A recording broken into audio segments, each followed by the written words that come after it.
સાહેબ, આજે કાર્યક્રમ હતો એ શેના માટેનો કાર્યક્રમ હતો? આજે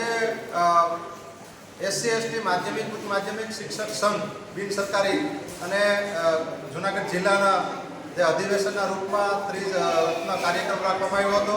તેમાં તમામ જે આજના યુગની અંદર જે શિક્ષણની જે પ્રવર્તમાન સમયના શિક્ષણની અંદર સુધારા વધારાઓ સાથે એ બધા શિક્ષકોને માહિતગાર કરવામાં આવ્યા હતા અને તમામ જે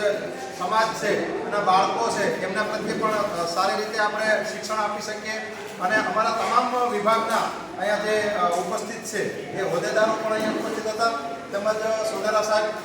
ભરતભાઈ રાઠોડ અને અમારા તમામ સભ્યો, કારોબારી અને તમામ સભ્યો છે એ ઉપસ્થિત રહી અને તમામ વિદ્યાર્થીઓનું કઈ રીતે આપણે હેન્ડલ કરવું જોઈએ અને ભવિષ્યની અંદર કોઈ પણ પ્રશ્ન ઉપસ્થિત થાય તો એ સાથે રહી અને આપણે સુલે શાંતિથી એ પ્રશ્નો હલ કરવા જોઈએ એ માટેનો આ કાર્યક્રમ હતો અને તમામ પરિવાર સાથે અમે આ સ્નેહ મિલન દર વર્ષે કરી અને આ અધિવેશનના રૂપમાં બધા પરિવારની અને એકતા જળવાય એ કાયમી ટકે એ માટેના પ્રયત્નો હતા અને કાયમી આ ભારત દેશની અંદર માનવતાવાદ અને શિક્ષણ જગત ઉપર સારી રીતે પ્રભાવ પાડી અને બધાનો વિકાસ થાય એવું અમે કાર્ય કરીએ અને દર વર્ષે આ રીતે અધિવેશન કરતા રહીશું. તેમજ શિક્ષણ વિભાગ પણ અમારી સાથે છે